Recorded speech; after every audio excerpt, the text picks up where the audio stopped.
Korea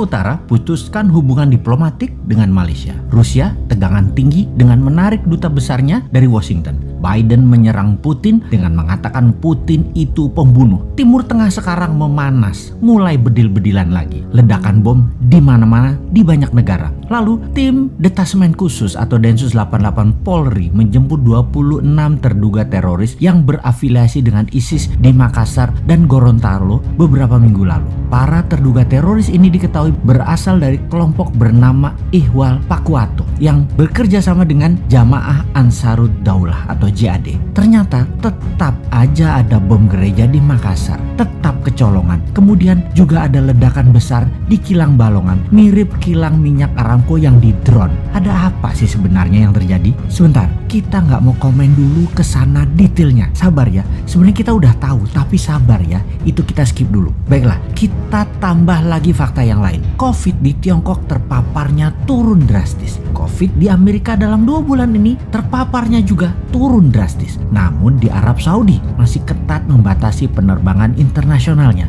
Masih selected karena Covid merajalela lagi. Bahkan di Tanzania lockdown. Negara Eropa Barat seperti Spanyol, Inggris, Prancis, Italia masih juga selected international visitor karena masih pandemik. Jenis baru lagi pandemiknya. Banyak di negara besar dan negara penting di dunia ini ternyata Covid belum bisa turun drastis di sana. Sehingga efek perlambatan ekonomi menjadikan mendung ekonomi di Eropa, di Afrika, di Asia. Pastinya di dunia di tahun 2021 ini mendung ekonominya. Bagaimana kita melihatnya hal ini yang lama kita sudah mengatakan dalam analisa Sontoloyo ala Bosman itu. Ketika globalis di belakang Biden CS Partai Demokrat Amerika, maka globalis menguasai 2 negara besar, Tiongkok dan Amerika. Keduanya diadu adalah Tiongkok CS yaitu One Belt One Road versus High Road-nya Amerika CS. Kemudian dunia dibuat gonjang-ganjing di mana instrumen perang yang terbesar adalah perang militer, yang terkecil adalah perang sel atau biasa disebut terrorist act mulai dipakai lagi.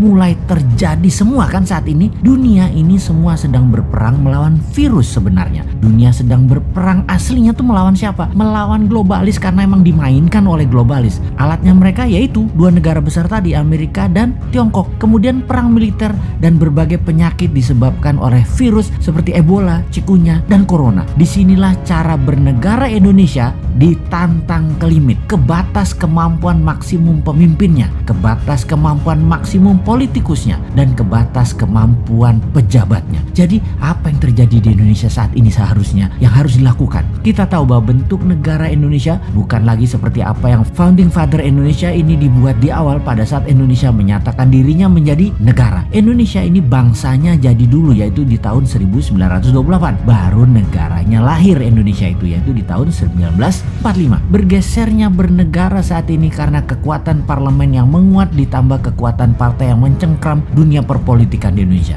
Kita bukan lagi bentuk negaranya presidensial tapi parlementer. Karena itu ketika parlemen bertaring terlalu kuat, siapapun presidennya tidak akan bisa main gigi 5. Full throttle itu tidak mungkin. Tetap harus bagi-bagi kekuasaan dan bagi-bagi permen keuangan. Lalu yang jadi masalah adalah pengetahuan bernegara masyarakat juga parah, dibuat jadi rendah. Jadi yang memegang kendali bernegara tinggal mainin aja apa pendapat rakyat, apa pendapat mereka. Rakyat manut, nonton, gak bisa buat apa-apa. Contohnya mulai digulirkan wacana presiden 3 kali di mana muncul kampanye mempropagandakan bahwa calon terkuat Jokowi Prabowo di tahun 2024. Lalu ada berita mengejutkan kalau Jokowi mencalonkan ketiga kalinya, hasil survei ternyata nama SBY melawan dengan kuat. Bahkan saat ini leading. Nah lo bingung gak tuh kaum old mind? Kalian ini gak pernah selesai berdrama ya. Lalu kaum new mind bagaimana? Diem aja sih saat ini. Incumbent dan oposisi menari-nari seakan-akan bisa membuat Indonesia berdaulat.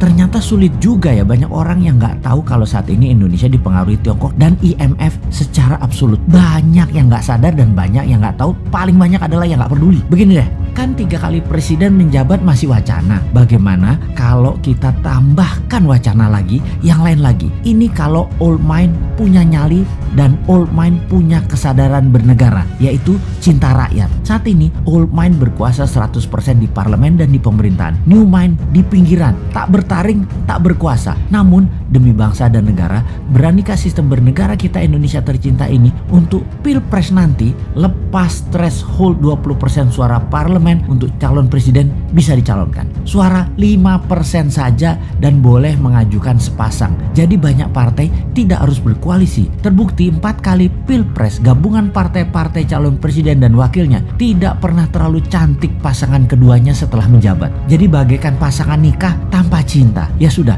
sekarang kita usulkan suara parlemen turunkan dari 20% ke 5% untuk ambang batas calon presiden dan langsung bisa mengajukan sepasang. Syarat berikutnya, total paslon pasangan calon tidak boleh 7 pasang dengan menghitung suara parlemen dari suara terbanyak. Jadi apa yang terjadi? Misalnya pasangan PDIP dan Gerindra, Pak Jokowi dan Pak Prabowo, itu sudah 30% suara parlemen. Tapi masing-masing ternyata kreatif. Masing-masing mencalonkan diri sendiri. PDIP mencalonkan Ganjar dan Puan. Gerindra mencalonkan Pak Prabowo dan Pak Sandi Uno. Kemudian Golkar mencalonkan Erlangga dan Tito. Golkar bisa calonkan sendiri tentunya. Partai Demokrat Perjuangan mencalonkan SBY dan AHY. Demokrat KLB mencalonkan Muldoko dengan Ahok. Nasdem Pak Surya Paloh dengan Ridwan Kamil. PKS Anies dengan Habib Rizik. PKB Caimin dengan Deddy Corbuzier. PAN P3 mencalonkan Gatot dan Din Samsudin. Siapapun itu silahkan bertanding. Mainnya nanti 2 babak jika tidak ada pemenang yang mendapatkan suara 50% plus 1 suara. Jadi tanding ulang 2 yang teratas. Dengan demikian peluang putra bangsa terbaik untuk bisa membangun bangsa negara menjadi terbuka lebar. Lalu kita dengan santainya bertanya, maaf, itu semua calon tadi rasanya old mind semua deh. Yang new mind mana? Oh ada. Bagaimana kalau Pak Jokowi 3 kali wakilnya si Sontoloyo ini? Piye Pak? Cocok iki kombinasinya.